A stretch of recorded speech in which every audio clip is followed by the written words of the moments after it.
တပြီမှာရာစာတဦးရှိတတ်တယ်ရာစာဆိုတာဘယင်ကြီးကိုခေါ်တာပေါ့ရာစာမှာသားတော်လေးတစ်ပါးရှိတတ်တယ်အဲ့ဒီသားတော်ကလေးဟာတောကစားအင်မတန်ဝါသနာပါလို့နေ့တိုင်းတောကစားထွက်တတ်တယ်တောကစားတယ်ဆိုတာအမဲလိုက်တာပေါ့ဒီနေ့ကျတော့သူ့မဲတော်ရာနီကပြောတယ်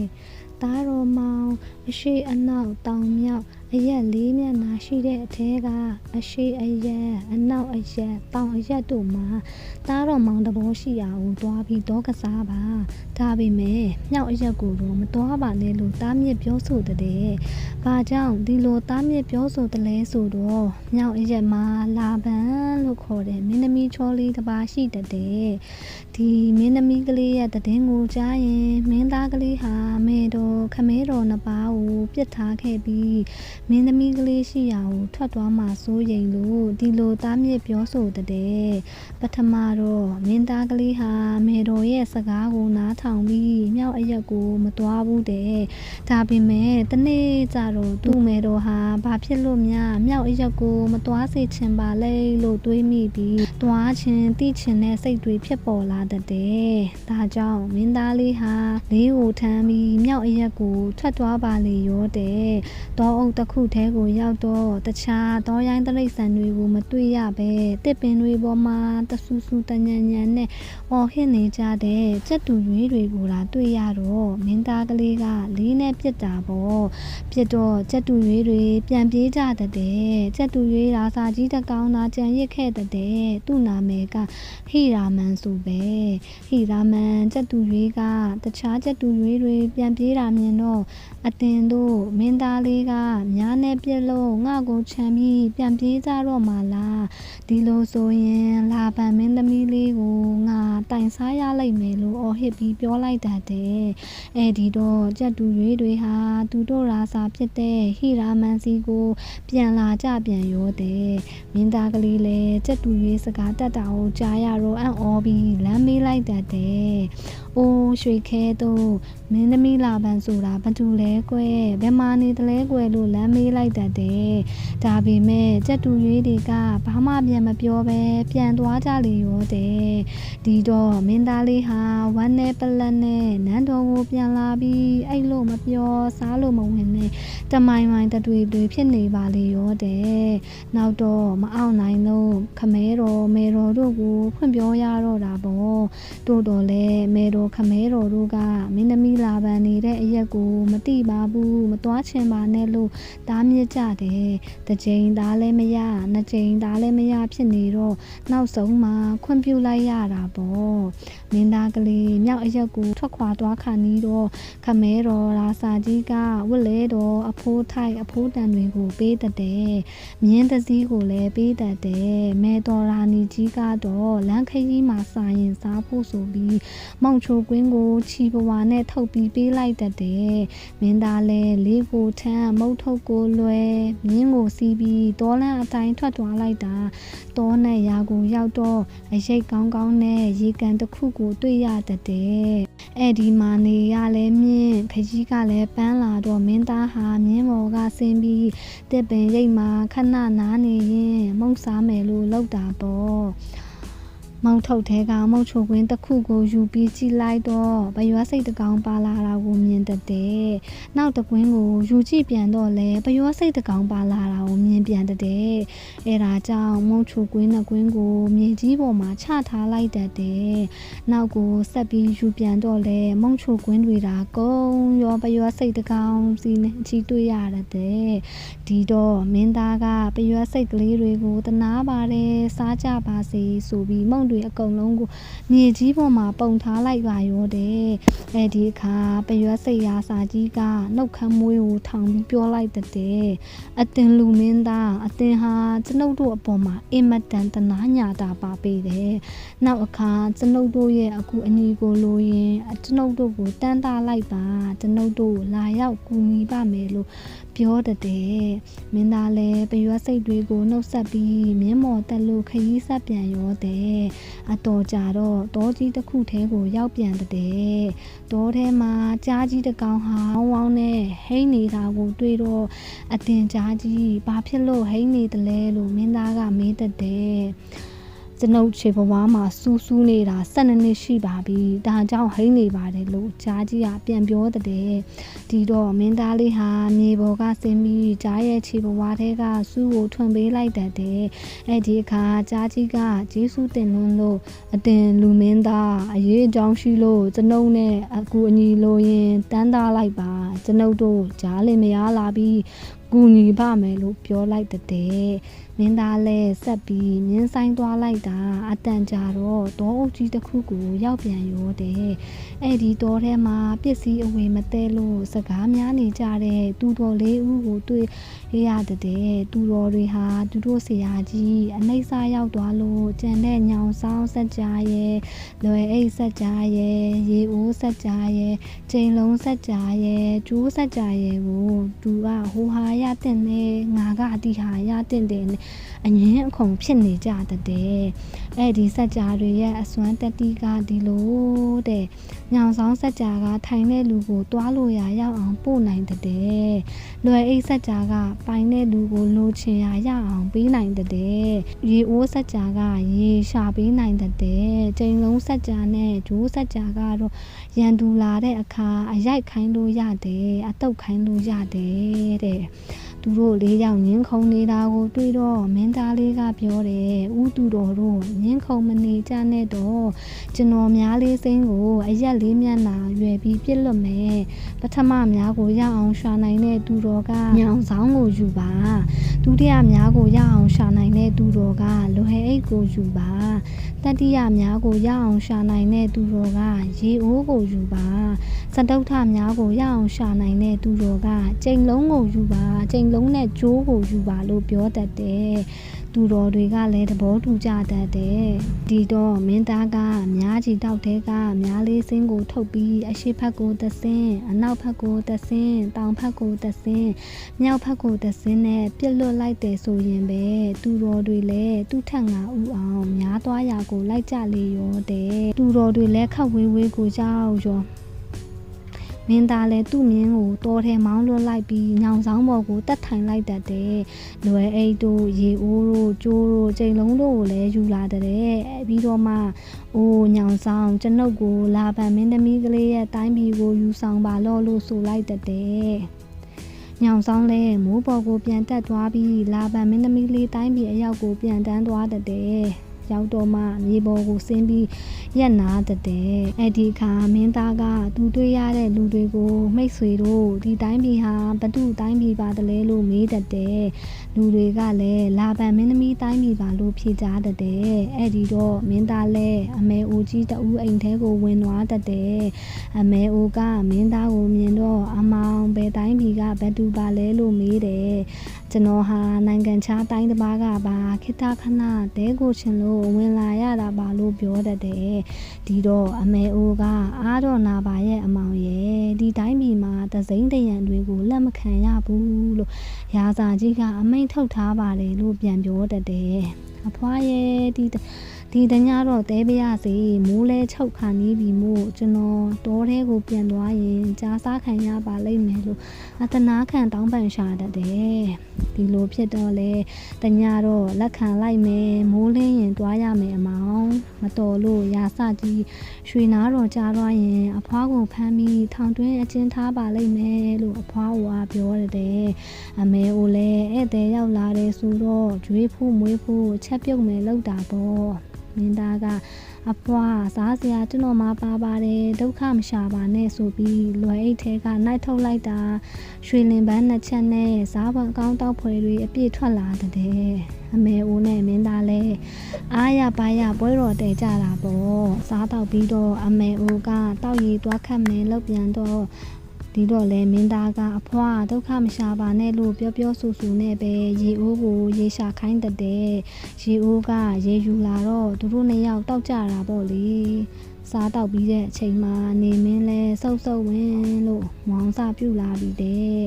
ဒါကြောင့်မင်းသားကအဖွားမီးမထွန်းဘူးလားလို့မေးတာပေါ့အမောင်အဖွားတို့တိုင်းပြည်မှာမီးထွန်းဖို့မလိုပါဘူးဘာကြောင့်လဲဆိုတော့အဖွားတို့ရဲ့မင်းသမီးကလေးလာပန်ဟာမိုးချုပ်ရင်နန်းတော်လာတာဆောင်မှာထွက်ထိုင်တာပဲမင်းသမီးကလေးဟာအလွန်လှပပြီးသူ့ရဲ့ကိုယ်ရောင်ဟာအင်မတန်တောက်ပထွန်းလင်းတဲ့အတွက်တတိုင်းပြည်လုံးဟာနေ့အချိန်လိုလင်းနေတာပါပဲလို့အမေအိုကပြောတဲ့မိုးချုပ်လို့မောင်လာတော့မင်းသမီးလာပန်ဟာကြောက်တံပင်နှပြားတွေဆင်ရင်ပြီးတကယ်ပဲလာတာဆောင်မှာထွက်ထိုင်တဲ့သူ့ကိုရောင်ဟာလည်းဖိုးလာမင်းထွက်ပေါ်လာတယ်လို့ထိန်ထိန်လင်းနေတာပဲတဲ့မင်းသားလည်းမင်းသမီးကိုအဝေးကလမ်းကြည့်ပြီးပီတိတွေဖြစ်နေတာပေါ့ကောင်ရောက်တဲ့အခါကျတော့ဒိုင်းသူပြည်သားတွေဟာအိမ်ယာဝင်ကြရောအဲ့ဒီခါကျမှမင်းသမီးလည်းလာတာဆောင်ကဆင်းပြီးအိမ်ယာစက္ကန့်နဲ့ကိုဝင်တတ်တယ်မင်းသမီးလာပန်ဆက်ရတော့ထဲမှာအိပ်ပျော်သွားတဲ့အခါကျတော့မင်းသားဟာသူ့ညောင်ဆောင်ပေါ်ကိုတတ်ထိုင်ပြီး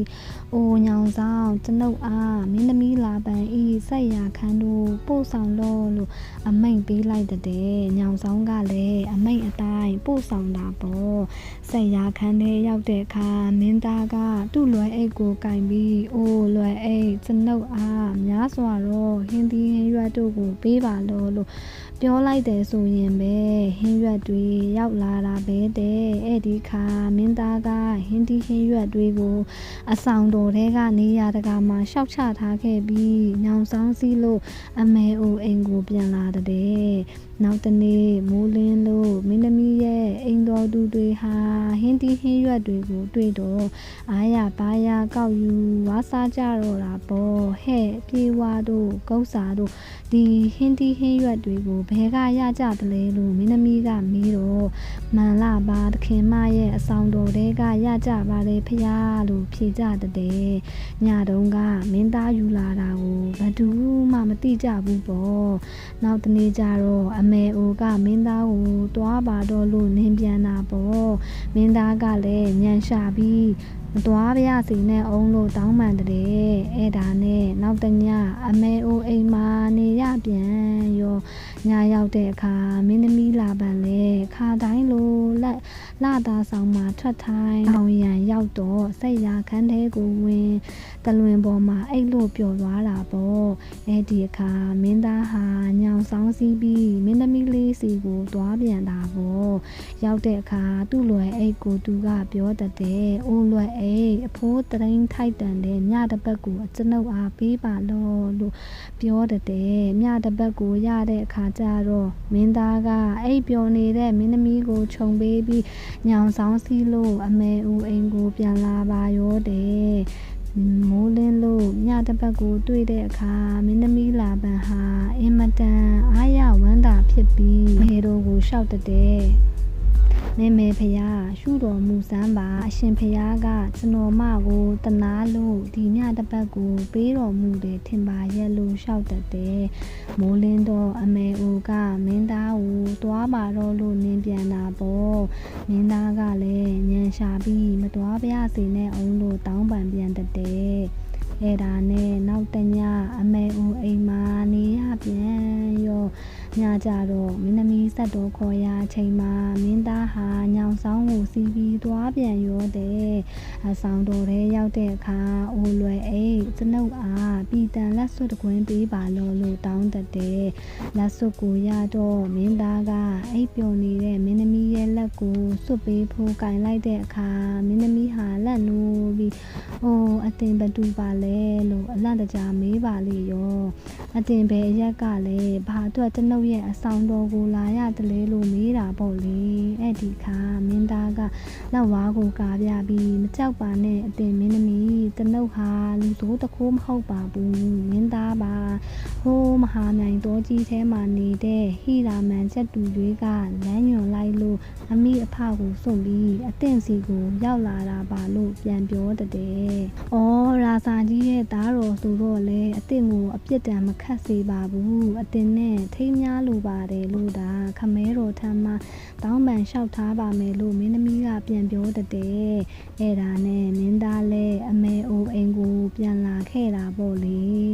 မိုးလင်းတဲ့အခါမင်းသမီးလာပန်လဲမေတို့ထန်ချင်းကပ်ပြီးမေတို့ဖျားရာ စာကြီးတစ်ပါးရဲ့သားတော်ဟာဒီတိုင်းပြည်ကိုရောက်နေပါတယ်ဖခင်ကသမီးတော်ကိုသူနဲ့လက်ထပ်ထိမ်းများပေးတော်မူပါလို့ပူစာလျှောက်ထားတဲ့မေတော်ကလည်းခမဲတော်ရာစာကြီးကိုလျှောက်ထားရပြန်တာပေါ့လေ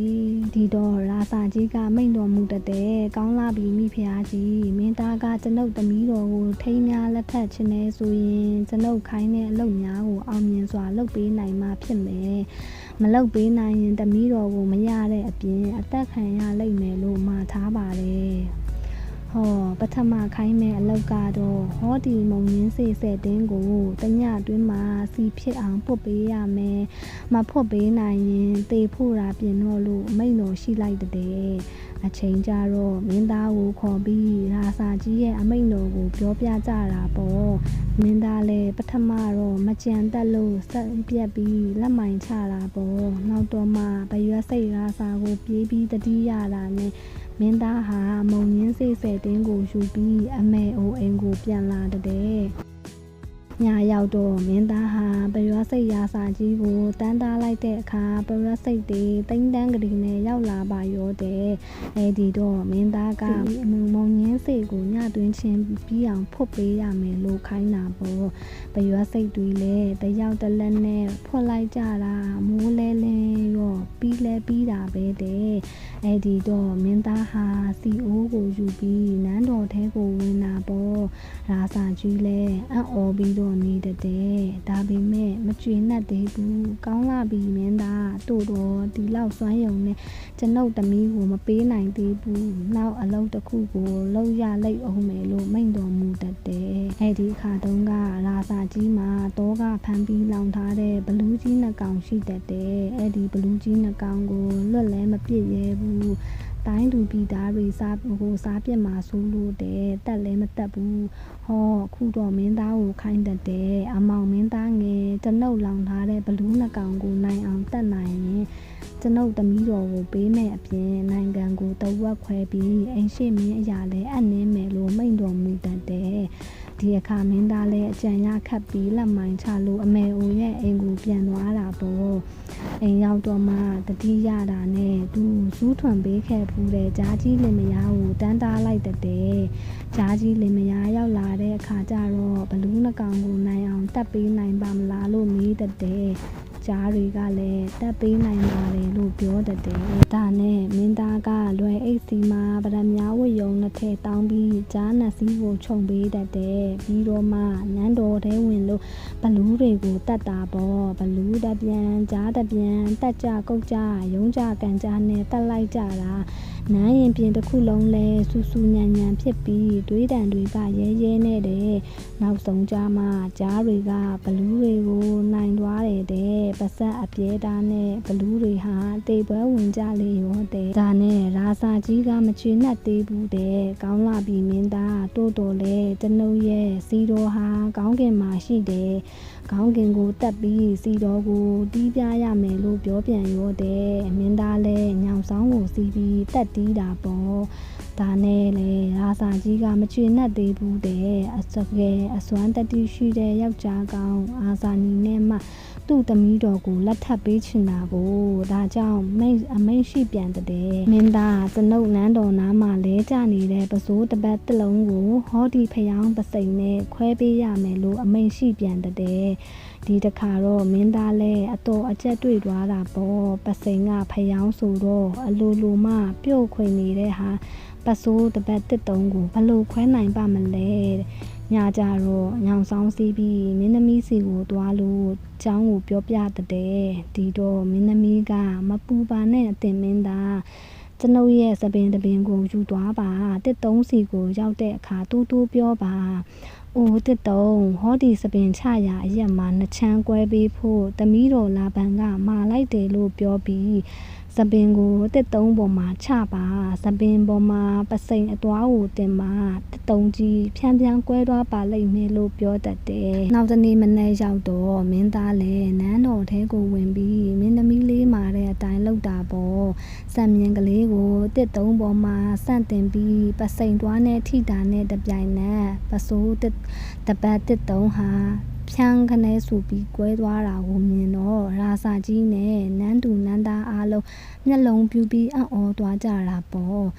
ဒီလိုအံ့ဖွယ်လေးပါးကိုလှုပ်ဆောင်ပြီးတော့မှရာစာကြီးကသဘောကျပြီးကဲအမောင်သားတော်လို့ခေါ်လိုက်တဲ့ယနေ့မှစပြီး9 ရက်မြောက်တဲ့အခါလက်ထပ်ထိမ်းများခန်းကြီးကိုတခန်းတနာဆောင်လုပ်ပြီးတော့မင်းညီမင်းသားတို့အလယ်မှာတမီးတော်နဲ့လက်ထပ်ထိမ်းများပြီးတော်မူမယ်နိုင်ငံတော်ကိုတဝက်ပေးပြီးအိမ်ရှိအရာကိုအပ်နှင်းမယ်လို့အမိန့်တော်ရှိလိုက်တဲ့လက်ထပ်ထိမ်းများပြီးလို့တလခွဲလောက်ကြာတဲ့အခါမင်းသားနဲ့မင်းသမီးလေးလာပန်ဟာမေတော်ခမဲတော်တို့ထံမှာခွင့်ပန်ပြီးတော့ကလအုပ်တွေမြင်းတွေကြားတွေကျွန်းတွေအချံအယံနဲ့မင်းသားလေးရဲ့တိုင်းပြည်ကိုမိဘကတော့ဖို့ထွက်ခွာသွားကြတတ်တယ်မင်းသားဟာသူ့ရဲ့လွယ်အိတ်ဆက်ကြာအိုးဆက်ကြာညောင်ဆောင်ဆက်ကြာတိမ်လုံးဆက်ကြာနဲ့ရိုးဆက်ကြာတို့ကိုအမြဲဆောင်ထားတဲ့ဒါပေမဲ့သူ့ဘုံတကူကအင်မတန်ကြီးလို့စစ်တိုက်မဲ့သူမပေါ်တဲ့အတွက်တိမ်လုံးဆက်ကြာနဲ့ရိုးဆက်ကြာကိုတော့တခါမှအတုံးမပြုတ်ရဘူးတဲ့ကွယ်ပုံပြင်လေးကတော့ဒါပါပဲကလေးတို့ရဲ့နောက်ထပ်ချစ်စရာကောင်းတဲ့ပုံပြင်လေးတွေနဲ့အတူပြန်လဲဆုံတွေ့ကြမယ်နော်